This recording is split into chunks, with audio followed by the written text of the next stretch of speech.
점점 줄어. 3학년이 지면 안 되잖아. 숫자는 적지만. 샬롬. 일당백.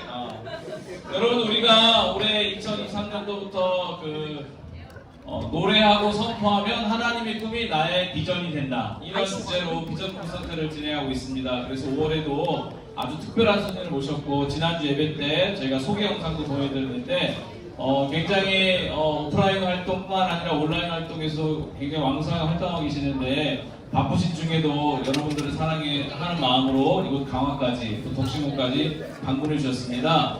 오늘 김하은 우리 찬양 사역자님과 함께 정말 노래와 이야기를 통해서 여러분이 비전을 또 새롭게 품고 꿈을 갖는 시간이 되었으면 좋겠는데요. 아무쪼록 짧은 시간이지만 여러분 잘 경청해 주시기를 같이 호응해 주시기를 바랍니다. 사랑하실 수 있겠죠? 자, 음식물은 조금 나중에 해주시기 부탁드려요. 자, 기도하고 그럼 시작하겠습니다. 기도하고 시작할게요. 하나님 아버지 감사합니다. 화창하고 좋은 날 저희에게 또 주님의 귀한 사역자를 보내주셔서 하나님의 마음을 함께 나누게 하시니 감사합니다. 진행되는 모든 시간들 가운데 주 함께 하셔서 저희 안에 깊은 울림이 있게 하시고 서로 함께 주님의 마음을 알아가고 헤아려갈 수 있는 축복의 시간 될 수 있도록 인도하여 주시옵소서. 감사드리며 예수님의 이름으로 기도하옵나이다. 아멘. 자, 우리 뜨거운 박수로 우리 김하은 사역자님 박수로 맞아주시기 바랍니다.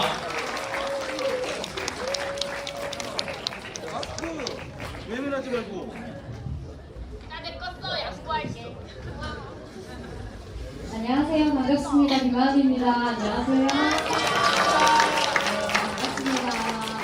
저는 강화도에 처음 와봤어요. 오늘 친구들에게 좀 강화도에 대해서 물어봤더니 펜션 잡고 놀러 가기도 너무 좋고 진짜 예쁜 곳이라고 이렇게 얘기를 해주더라고요. 저는 오늘 처음 와봤는데 사실 아침에 일찍 일어나서 목을 풀고 또 뭐 화장도 하고 이렇게 준비하고 오기에는 너무 바쁠 것 같아서 제가 어젯밤에 11시쯤에 미리 도착을 해서 여러분들을 만나기 위해서 설레는 마음을 가지고 준비하면서 왔습니다. 오늘 저와 함께하는 짧다면 짧고 또 길게 느낀다면 긴 그 시간 동안 저를 통해서 하나님께서 역사하셨던 일들, 제가 왜 하나님을 사랑할 수밖에 없는지, 그리고 하나님이 저를 얼마나 사랑하시는지에 대해서 여러분들과 함께 나눌 때 여러분들도 여러분들의 삶에서 계속 하나님이 관심 두고 계신 것들을 조금이나마 느끼셨으면, 그런 시간 되셨으면 좋겠습니다. 첫 번째 곡으로 준비한 곡 여러분들과 한숨으로 이 시간 시작하려고 합니다. 안녕하세요.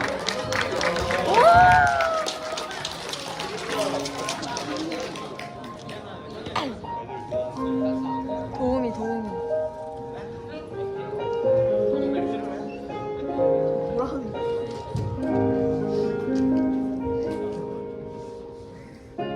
숨을 크게 쉬어봐요. 당신의 가슴 한쪽이 조금은 아파올 때까지 숨을 더 뱉어봐요. 당신의 안에 남은 게 없다고 느껴질 때까지 숨이 벅찬 얼마도 괜찮나요. 아무도 그댈 탓하지 않아. 가끔 실수해도 돼. 누구든 그랬으니까 괜찮다고 말뿐인 위로지만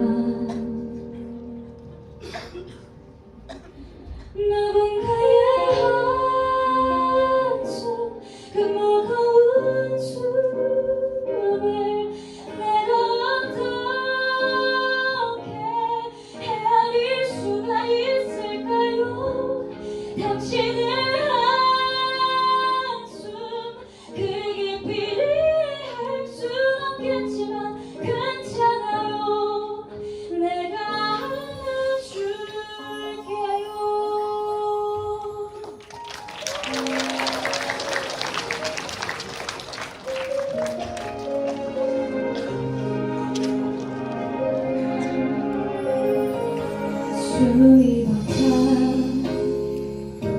몰라도 괜찮아요. 아무도 그댈 탓하지 않아. 가끔은 실수해도 돼. 누구든 그랬으니까 괜찮다는 말 뿐인 위로지만 누군가의 한숨 그 무거운 숨을 내가 어떻게 헤아릴 수가 있을까요? 다치는 한숨 그 깊이를 알 수 없겠지만 괜찮아요. 내가 안아줄게요.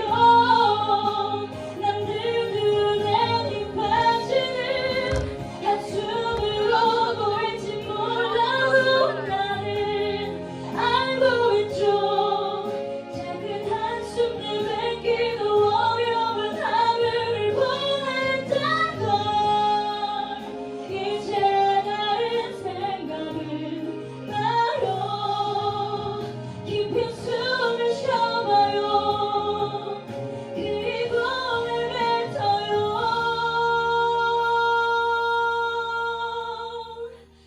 누군가의 한숨 그 무거운 숨을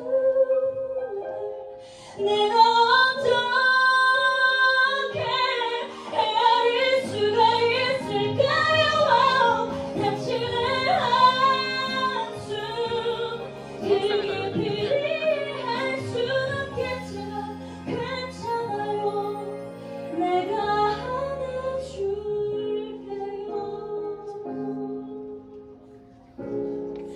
정말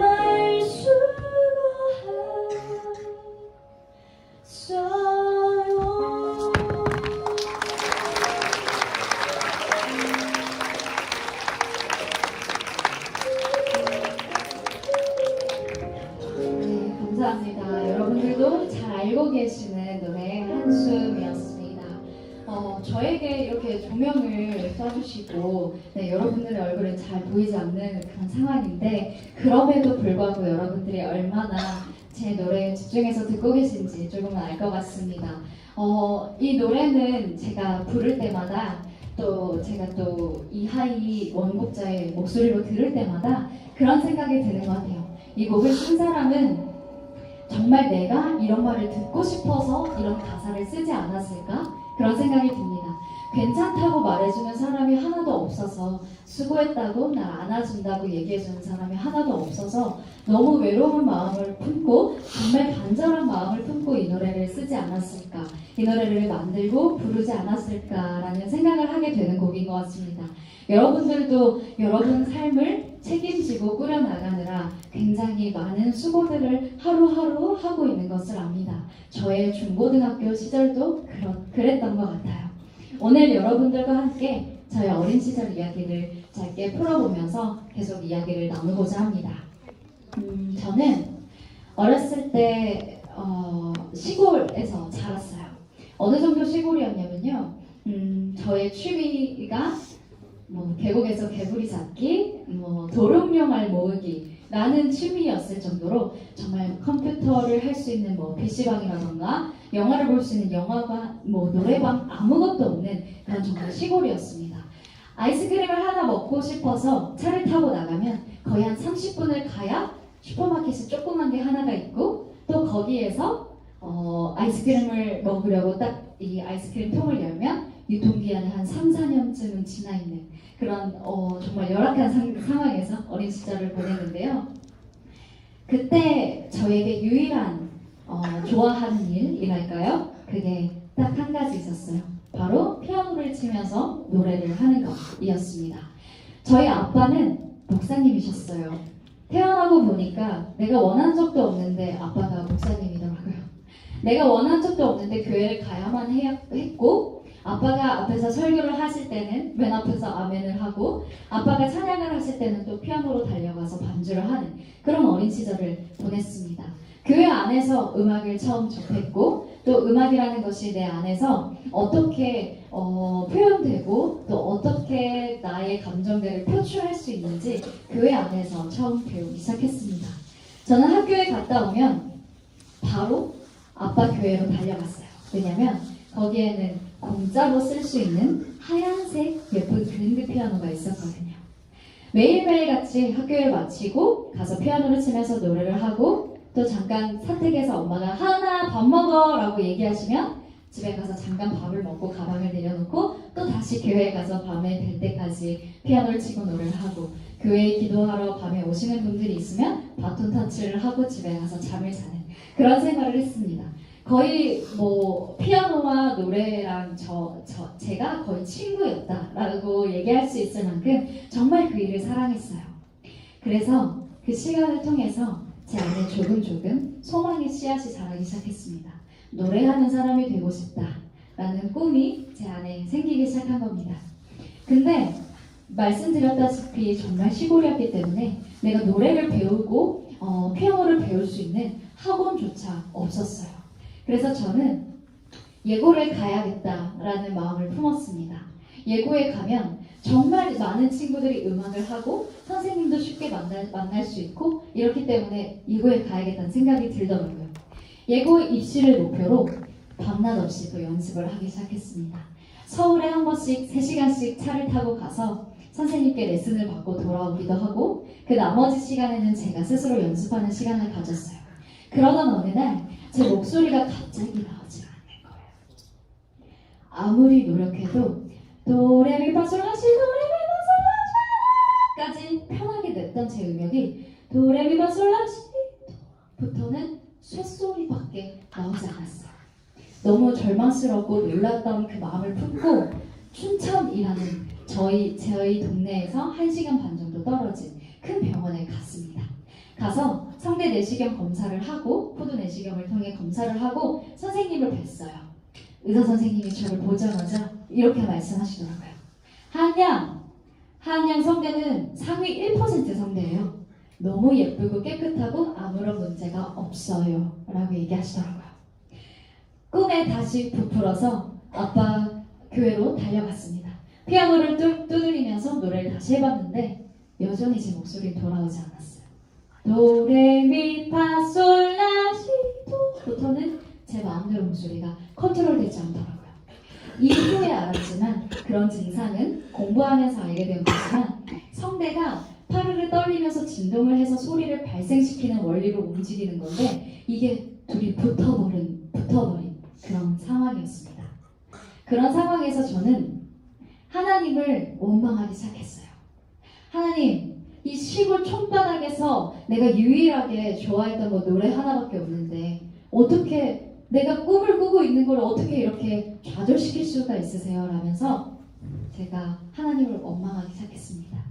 하나님을 원망할 때 하나님께서 저한테 그리고 저를 위해서 기도해 주시던 엄마한테 1000번째에 대한 마음을 주셨어요.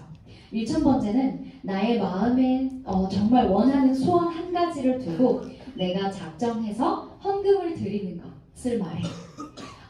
이거를 하겠다고 하나님 앞에 순종하겠다고 주머니를 뒤지기 시작했습니다.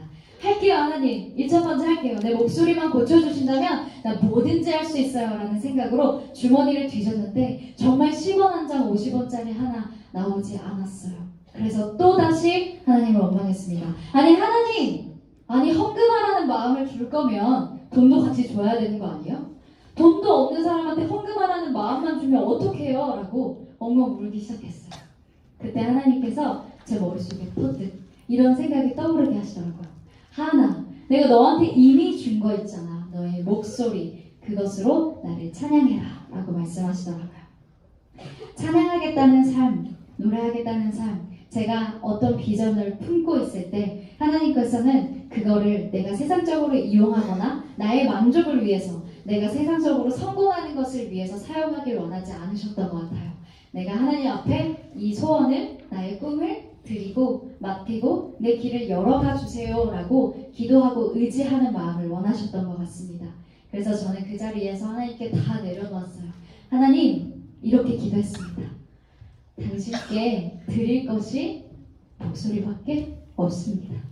하나님, 이 온전치 못한 목소리로라도 당신을 영화롭게 할 수 있고 내 삶의 가치를 느끼게 해주실 수 있다면 하나님, 이 목소리 남은 거 하나지만 그것마저 하나님께 올려드릴게요 라고 기도하고 1,000번째 헌금 대신 1,000번째 찬양의 재단을 쌓기 시작했습니다.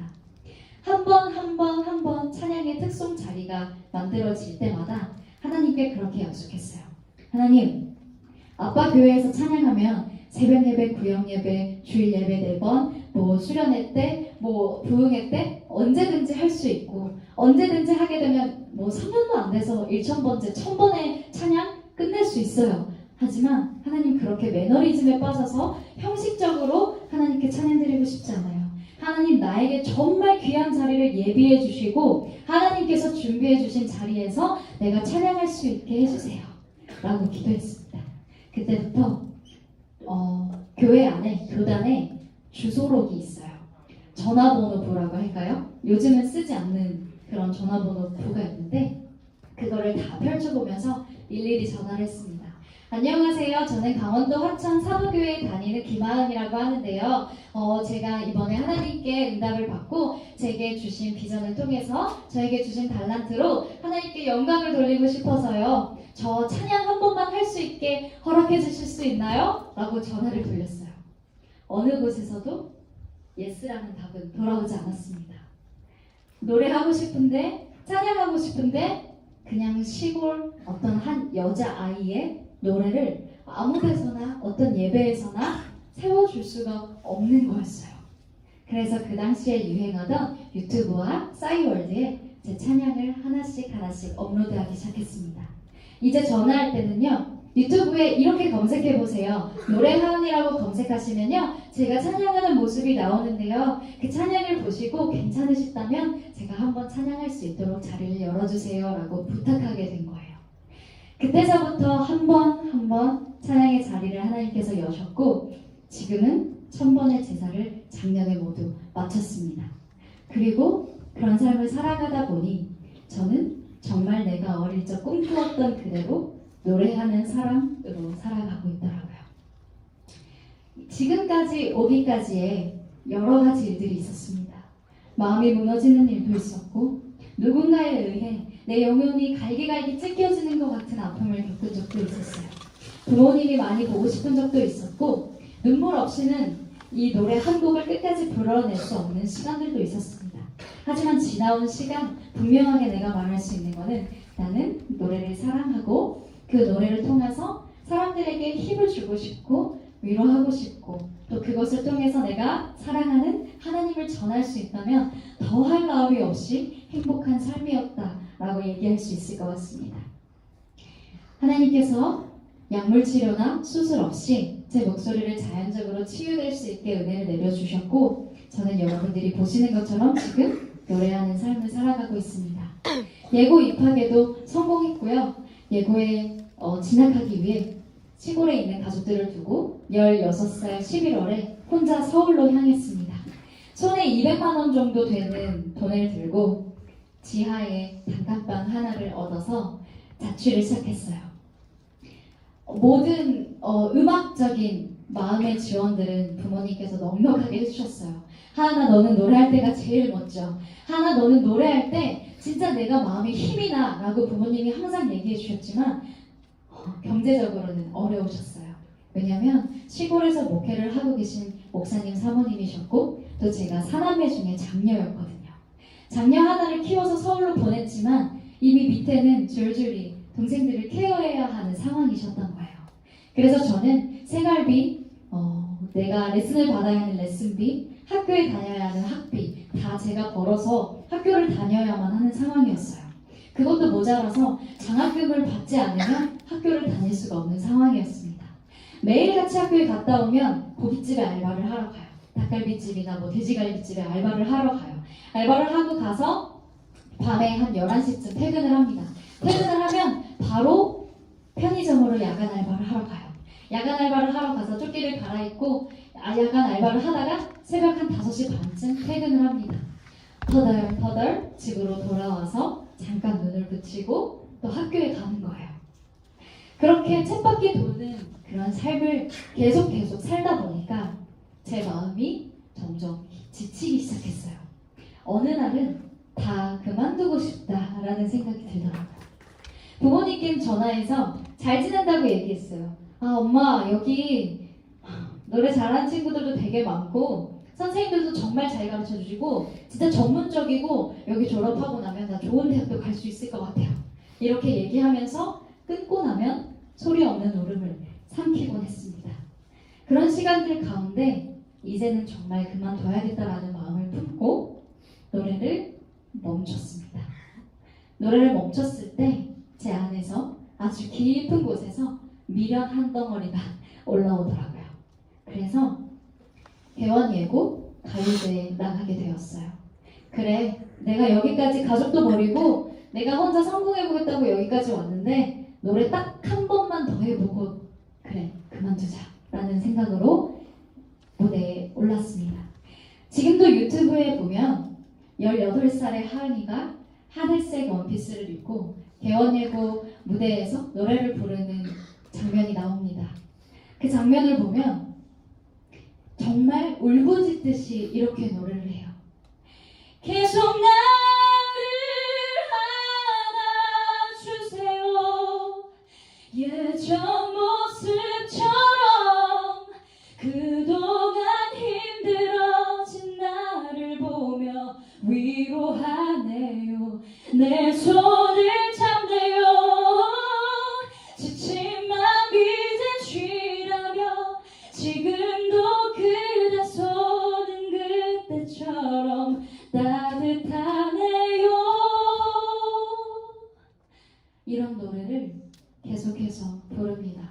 이 노래의 가사는 안아주세요, 안아주세요, 안아주세요가 계속해서 반복돼요. 아마 그 당시에 18살 하은이의 마음이었던 것 같습니다. 어느 곳에도 기댈 곳이 없고 나를 감싸줄 사람 혹은 지켜줄 울타리가 전혀 없다고 생각되었던 그때 제가 그 울부짖듯이 노래를 했고 그 무대 위에서 다시 한번 하나님의 사랑을 느낄 수 있었어요. 지금처럼 앞이 깜깜했어요. 아무것도 보이지 않았고 무대 핀 조명 하나가 저를 비추고 있었고 저는 대기실에서 깜깜한 대기실에서 대기를 하다가 이 조명 아래로 걸어왔습니다. 걸어오는 걸음이 얼마나 두려웠는지 몰라요. 어둠 속에 익숙해져 있던 사람은 빛을 보면 눈이 멀어버립니다. 까맣게 혹은 빨갛게 아무것도 보이지 않아요. 그 빛으로 나아가는 걸음 중에 하나님께서 이런 마음을 주셨어요. 내가 이 노래라는 것을 통해서 너를 어둠 속에서 다시 빛으로 이끌어내는 거야 라는 마음을 주셨어요. 그때 노래를 한 경험을 이기에 적었습니다. 여러분들에게 그렇게 이야기해주고 싶었어요. 잊지 마요, 잃지 마요, 빼앗기지 마요. 내 심장을 뛰게 하는 것 이라는 그런 말을 해주고 싶었어요. 잊지 마는 내 스스로 잊는 거고 잃지 마는 내가 나도 모르는 사이에 잃어버리는 거고 빼앗기지 마요는 누군가 외압을 통해서 여러분들의 소중한 꿈을 빼앗으려 할 때 빼앗기지 마세요라고 부탁하고 싶은 마음이었어요. 저는 고등학교 때 그 꿈을 나의 영혼을 모두 빼앗긴 적이 있었거든요. 그렇게 쳇바퀴 도는 삶을 살던 가운데 설상가상 저에게 더 큰 시련이 찾아왔습니다. 요즘에는 그런 사건들을 두고 그루밍 성범죄라고 하더라고요. 심지어 저에게 그런 피해를 준 가해자는 교회의 목사님이었습니다. 제가 다니던 교회의 목사. 저의 모든 가치관과 모든 마음들이 다 산산조각이 났어요. 내가 어릴 때부터 봐왔던 아버지의 모습은 진짜일까? 라는 의심부터 시작해서 하나님에 대한 원망, 하나님께서 나에게 약속해 주신 것을 깨뜨리셨다는 그 배신감, 그 가해자에 대한 두려움, 그런 것들에 제 영혼이 산산조각 나기 시작했어요. 병이란 병은 모두 앓고 있었던 것 같아요. 우울증, 대인기피증, 공황장애, 그리고 여러분들이 거식증으로 많이 알고 계시는 섭식장애까지. 제 몸무게가 30kg대까지 쭉쭉쭉 떨어지면서 다크서클은 여기까지 내려오고 해골처럼 살고 있는 그런 와중에도 제 삶은 계속되더라고요. 누구에게도 말할 수가 없었어요. 너무 수치스럽고 부끄러워서. 엄마 아빠한테도 쉽게 말을 건네지 못했었어요. 그런 상황 가운데 제 삶은 계속되니까 늘 포커페이스로 웃는 척을 하면서 학교 생활을 했어요. 알아보셨던 한 선생님께서 다행히 저를 상담 치료사에 연결을 해주셔서 미술 치료와 음악 치료를 받으면서 조금씩 나아질 수 있었어요. 하지만 그것이 근본적인 저의 문제를 해결해주진 않았습니다. 깊은 저의 상처를 씻어줄 수는 없었어요. 그렇게 또 하루하루를 살던 중에 어느 날은 제가 야간 알바를 끝내고 새벽 동이 터오를 즈음에 그날도 터벅터벅 집으로 돌아가는데 왠지 그날따라 더 제 마음이 많이 무너지는 거예요. 너무 세상에 내 편이 하나도 없는 것 같고 외로움이 사무치는 그런 날이었어요. 집에 도착하자마자 털썩 주저앉아서 엉엉 울고 말았습니다. 그리고 하나님을 찾았어요. 부를 사람이 없으니까 하나님을 찾게 되더라고요. 하나님, 정말 나를 사랑하는 거 맞아요? 진짜 나를 지키고 계신 거 맞아요?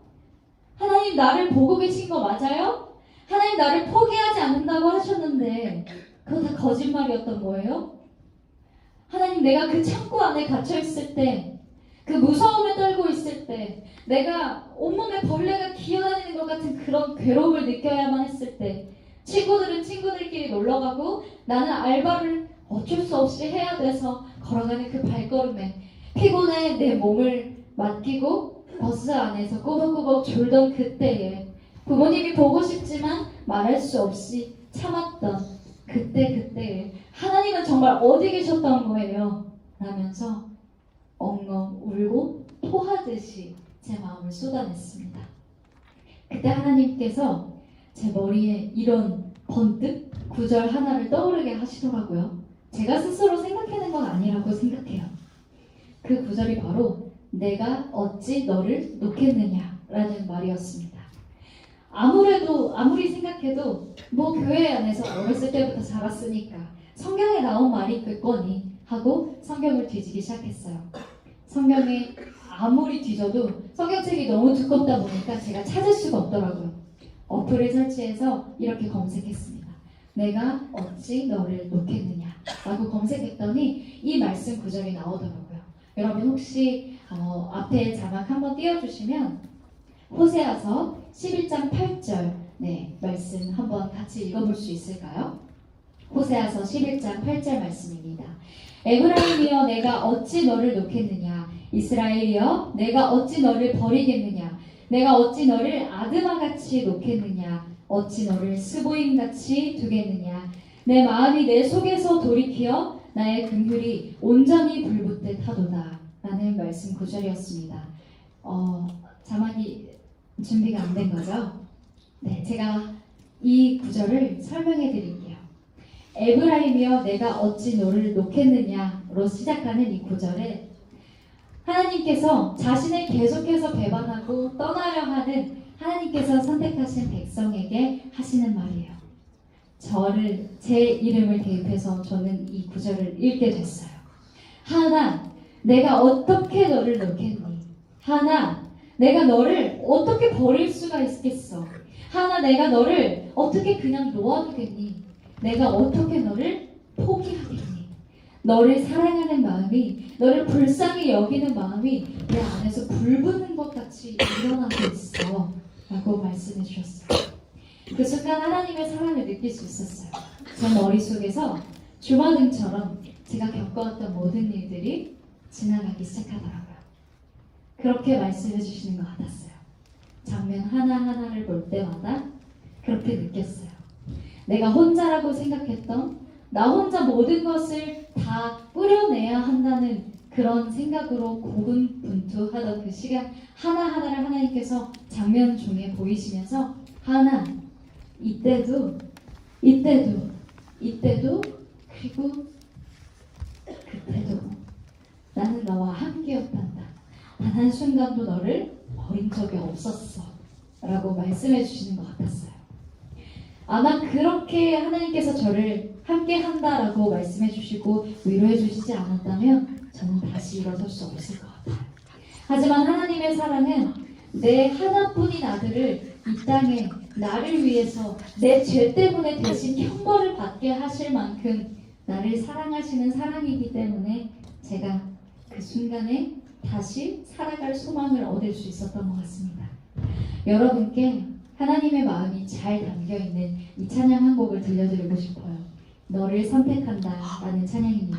하나님의 여러분에 대한 사랑 고백이라고 생각하고 들어주세요.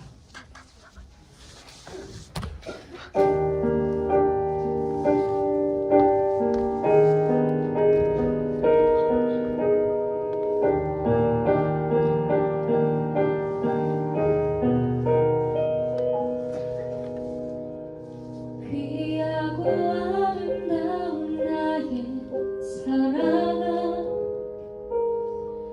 나의 모든 마음을 너에게 준다. 무엇보다 소중한 나의 사랑아,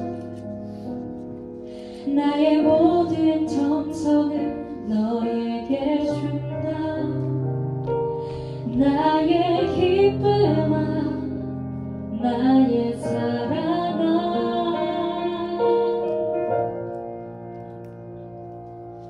나는 언제나 너를 선택한다. 어떤 네가 세상을 다 준다 해도 나는 언제나 너를 선택한다. 내 모든 것을 포기해야 한데도 나는 너를 선택한다.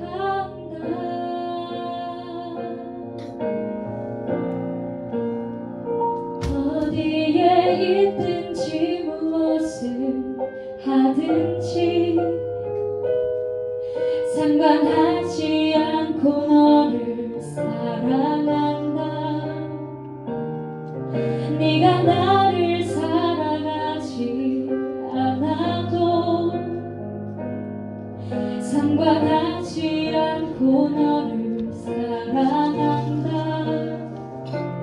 나의 행복아, 나의 사랑아,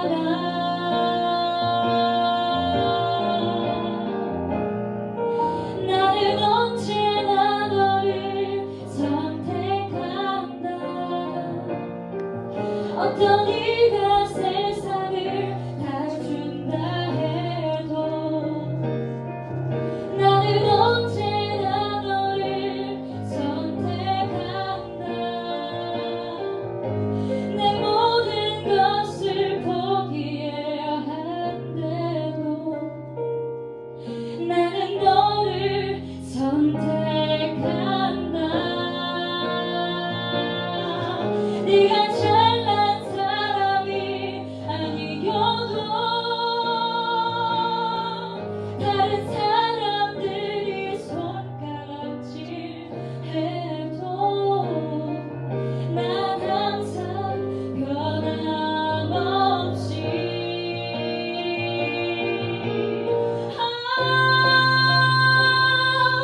나는 언제나 너를 선택한다.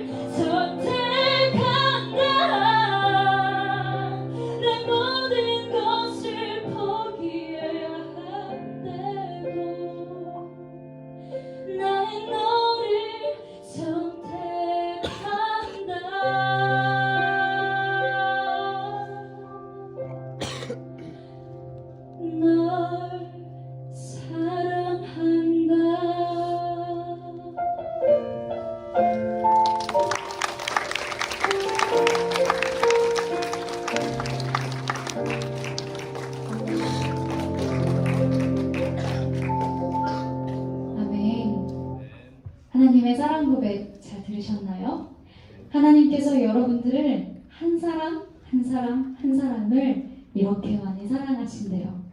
내 하나뿐인 아들을 너를 위해 대신 줄 만큼 어떤 이가 나에게 세상을 다 가지라고 준다고 해도 나는 그것과 너를 바꾸지 않을 거야 라고 말씀하십니다. 다른 사람들이 쟤를 왜 사랑해? 저렇게 보잘것없고 너를 계속해서 배신하는 사람을 왜 사랑해? 저 인간 따위를 왜 사랑해? 라고 손가락질하고 비난한다고 해도 그 한 사람을 끝까지 포기하지 않고 선택해서 책임질 거라고 얘기하십니다. 하나님의 편지를 여러분들께 읽어드리고 싶어요. 하나님의 편지 이 구절은 모두 성경에 나와 있는 말들이에요. 여러분들께 이걸 읽어드릴 때 여러분들 마음에 조금이나마 엄마 그리고 아빠의 음성으로 나를 자녀 삼으시고 사랑하신 구원하신 하나님의 음성으로 조금이나마 느껴졌으면 좋겠습니다. 나의 딸, 나의 아들아, 너는 나를 모르겠지만 나는 너의 모든 것을 알고 있단다. 나는 네가 앉았다 일어서는 것을 알고 있고 네가 다니는 길을 알고 있으며 심지어는 너의 머리카락이 몇 개인지도 알고 있단다. 너는 나의 형상대로 만들어졌어. 네가 나의 자녀고 내가 너의 아버지란 그 이유 단 하나만으로 나는 너에게 아낌없는 사랑을 주고 싶단다. 나는 너의 변함없는 격려자이며 어떤 순간에도 네 곁을 떠나지 않는 위로자란다. 너는 이렇게도 소중한 나의 보물이야. 나는 너의 아버지이며 내가 내 독생자 예수를 하나밖에 없는 아들 예수를 사랑하는 것만큼 너를 사랑한단다. 예수의 죽음, 내 아들의 죽음은 널 향한 내 최고의 사랑 표현이었어. 만약 네가 내 아들 예수를 받아들이면 바로 나를 받아들이는 거야. 그러면 그 무엇도 나의 사랑에서 널 절대 갈라놓지 못할 거야. 나는 언제나 너의 아버지였고 앞으로도 그럴 거란다. 나는 너를 언제나 기다리고 있어. 너를 사랑하는 아버지가. 아멘.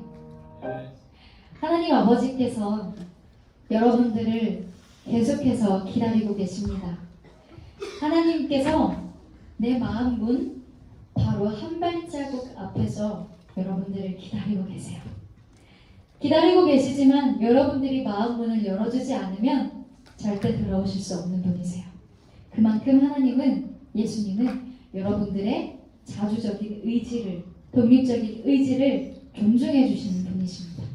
그래서 여러분, 제가 이 시간을 마치고 돌아간 이후에 잠깐이라도 이 문구들이, 이 찬양들이 생각나시면 이렇게 기도해 보시면 좋겠어요. 하나님께서 누구신지 잘 모르지만 하나님이 나를 사랑하시는 분이라는 게 확실하다는데, 하나님, 제가 그 하나님을 받아들이겠습니다.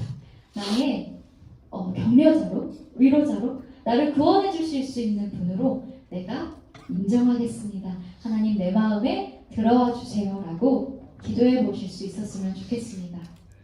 그 시간들이 지나고 정말 폭풍 같았던, 기복이 심했던 어려운 시간들을 지나고 제 마음에 남았던 건 단 한 가지였어요. 하나님의 사랑, 그리고 제 이름 그대로 하나님의 은혜. 제가 어디 가서 인사를 하면 사람들이 그렇게 물어봐요.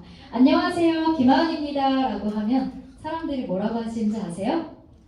교회 다니세요? 라고 물어보세요. 조금 더 아시는 분들은 목사님 딸이에요? 뭐 이렇게 물어보세요. 그리고 예전에 교회를 다니셨던 분들은 이렇게 말씀하세요. 아, 하나님의 은혜라는 뜻이죠? 라고 물어보세요.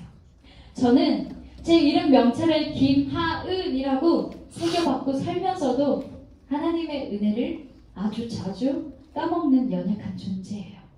그럼에도 불구하고 하나님은 계속해서 제 이름이 들릴 때마다, 제 귀에 들려올 때마다 이렇게 말씀해 주시는 것 같아요. 하나, 너는 나의 은혜 아래 있단다. 나의 은혜의 날개 아래 너는 피해 있단다. 안전하고 두려울 것 없고 평안하면 돼 라고 말씀해 주시는 것 같아요. 그렇게 깨닫게 된 하나님의 은혜를 요즘은 저와 같은 아픔을 지닌 친구들을 만나며 나누고 있습니다. 이상하게 어딜 가나 하나님께서 그런 친구들을 저에게 붙여주시더라고요.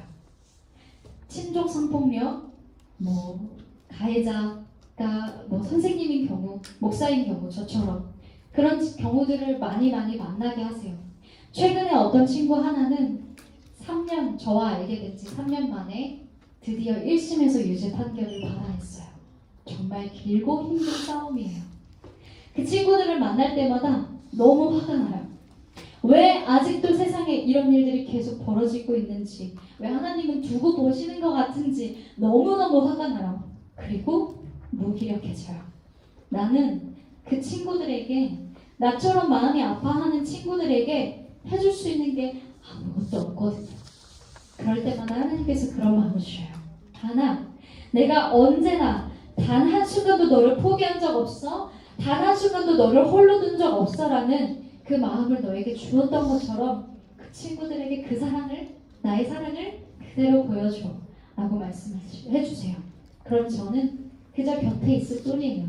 손을 잡고 안아주고 함께 울고, 공판이 있으면 같이 가고, 진술을 해야 하면 진술을 하고, 증거를 모아야 하거나 증인을 대동해야 하면 증인을 모으고, 공론화가 필요하면 아는 기자님들께 연락해서 연결해드리고 소개해드리고, 그런 역할, 아주 작은 역할, 그것들을 할 뿐입니다. 하나님께서 만나게 하시는 이유를, 그리고 내가 과거에 그런 아픔을 겪어야만 했던 이유를 이제서야 조금씩 깨달아가고 있는 것 같아요. 나는 그 일을 겪고 무너질 사람이 아니었구나. 하나님의 은혜로 다시 세우시고, 이런 일을 통해서 하나님께서 나를 통해 하나님 사랑을 전하시려고 나를 그 일을 잘 겪어내고 회복시키셨구나. 그 이유들을 조금씩 어렴풋이 알아가고 있는 요즘입니다. 여러분들과 함께 너만의 의미라는 노래를 나누고 싶어요. 이 곡은 제가 작사를 하고 작곡을 한 저의 자작곡인데요. 다힌이라는 부캐로 가요로 발매한 곡입니다. 여러분 이 PPT 한번, 토끼가 있는 PPT 보이시죠? 혹시 이 토끼 보신 적 있으세요? 카카오톡 이모티콘으로 많이 사용하는 베니라는 친구입니다. 이 베니를 만든 구 작가님은요, 어린 시절부터 귀가 들리지 않던 분이셨어요. 그래서 이 토끼를 만들 때 나 대신 해서 세상의 소리를 잘 들어줘 라는 의미로 귀가 아주 큰 토끼를 창조하셨다고 해요. 이 작가님은 최근에는 또 희귀 난치병을 앓게 되시면서 눈이 점점 보이지 않게 되는 질병을 앓고 계세요. 시야가 주변 시야부터 점점 좁아지면서 마지막으로 말씀을 들었을 때는 직경 8cm 정도가 전부인 시력이라고 하시더라고요. 지금은 얼마나 더 진행이 됐는지 모르겠는데, 그 당시에는 망원경을 끼고 세상을 보는 것 같은 그런 세상이라고 말씀을 하셨었어요. 그런데도 불구하고 이 작가님은 이 카카오톡 이모티콘 그리고 이 캐릭터를 통해서 어려운 곳에 가서 이 캐릭터로 희망을 주고 책을 편찬하시면서 따뜻한 온기들을 세상에 전하고 계십니다. 제가 이 토끼를 너무너무 좋아해가지고 저의 전 남친이 이 토끼랑 똑같은 인형을 하나 만들어줬어요. 인형을 선물 받아서 너무 기분이 좋아서 제가 머리맡에 침대 옆에 두고 지냈습니다. 어느 날도 그날도 정말 지치는 마음으로 집에 도착했는데, 딱 문을 열자마자 제 베개맡에 이 토끼가 저한테 말을 거는 것 같은 거예요. 수고했어, 요 정도? 안녕? 요 정도? 그렇게 말을 거는 것 같은 그 상황을 모티브로 해서 이 노래를 만들게 되었는데요. 여러분들께도 이런 캐릭터가 하나씩은 다 있을 것 같아요. 아니면 만화 캐릭터라든지, 아니면 좋아하는 연예인도 괜찮고요. 엄마, 아빠, 늘 한결같이 나를 응원해주는 좋은 친구, 그리고 선생님, 목사님, 그리고 신앙이 깊으신 분들은 또 예수님 떠올리기도 하시고요. 저는 성령 하나님께서 내 곁을 항상 지키시면서 말씀으로 격려하시고 나를 응원해 주셨던 말들을 이 곡에 모두 담았습니다. 여러분, 이 곡을 마지막으로 여러분들께 응원하는 힘 드리면서 인사드리려고 해요. 너만의 의미라는 곡인데요. 내가 그 인형에게 의미를 부여해주기 전까지는 걔는 그냥 인형이에요. 그쵸? 하지만 내가 이 인형을 좋아하게 되고 관심을 갖게 되고 어떻게 만들어졌지? 어디에 쓰이는 캐릭터지? 어떤 성격이지? 라고 보는 순간부터 이 인형은 나에게 어떠한 의미가 됩니다. 여러분, 이 노래를 들으실 때 그냥 흘러가는 가사가 아니라 나에게 의미가 있는 한 줄 가사가 되었으면 좋겠습니다. 여러분, 이 노래 조금 밝게 해서 여러분들께 힘드리고 싶거든요. 여러분, 마지막으로 잘 들어주세요.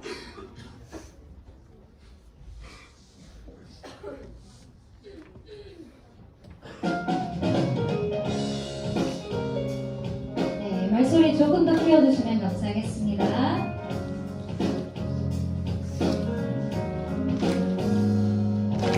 난 너의 인형이야. 세상에 하나뿐인.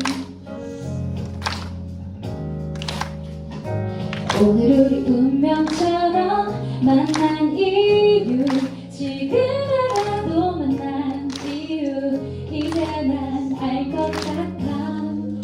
잠시인 날이었지. 따뜻한 햇살도 머물지 않는 자리. 이제 내가 함께 할게. 내가 여기 있을게. 피곤한 하루 끝 너를 쫓는 상처로부터 지켜줄게. 네가 날 믿어준다면 난 너만 해낼 수 있는 걸. 여기 고양이 한 마리 보이세요, 여러분? 이 고양이는 제가 키우고 있는 아주 예쁜 고양이에요. 귀엽죠? 사실 날 알아봐줄 때까지 괜찮다는 내 말에 숨이 쉬는 날, 그날까지 난 여기서 기다렸어. 날 알아봐줄 때까지. 참 아픈 날이었지.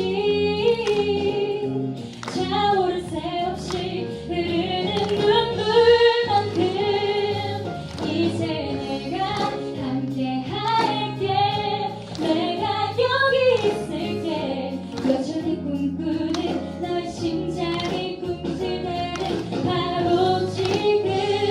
네가 날 믿어준다면 난 무엇도 해낼 수 있는 걸.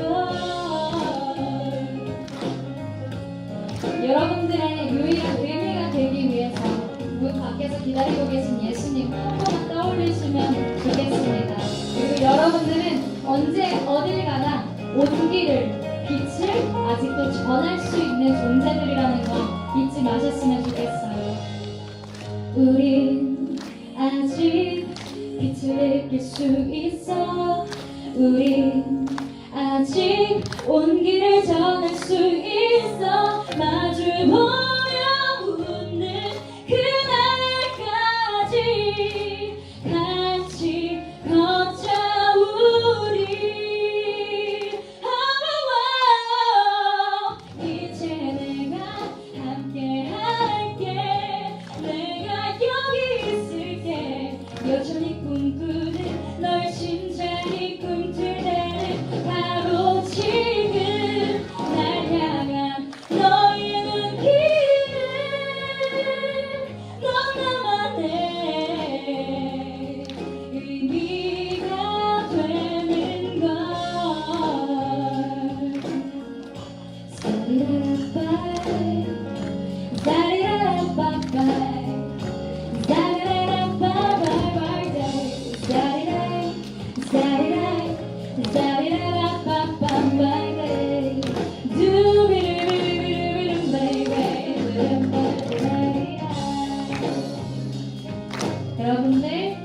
한림고등학교 여러분들 진심으로 사랑하고 축복합니다. 제가 이 자리에서 떠난 이후에도 여러분들 한 분 한 분, 선생님들 한 분 한 분 기억하면서 기도하도록 하겠습니다. 하나님께서 사랑하시고 소중히 품으시는 존재임을 누구와도 비교할 수 없고 바꿀 수 없는 존재임을 여러분들 기억하셨으면 좋겠습니다. 지금까지 김하은이었습니다. 여러분 감사합니다.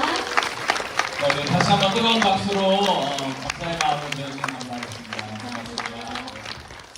여러분, 저도 굉장히 앉아서 들으면서 큰 감동과 은혜를 받았는데요. 아무쪼록 그 마음 잘 간직하시고 김하은 우리 사역자님이 만났던 그 하나님이 여러분도 만나게 되시기를 믿습니다. 오늘은 여러분 끝나고 나서 그 오후 저희 행사가 있어서 의자는 치우지 않습니다. 네, 의자는 치우지 않고 그대로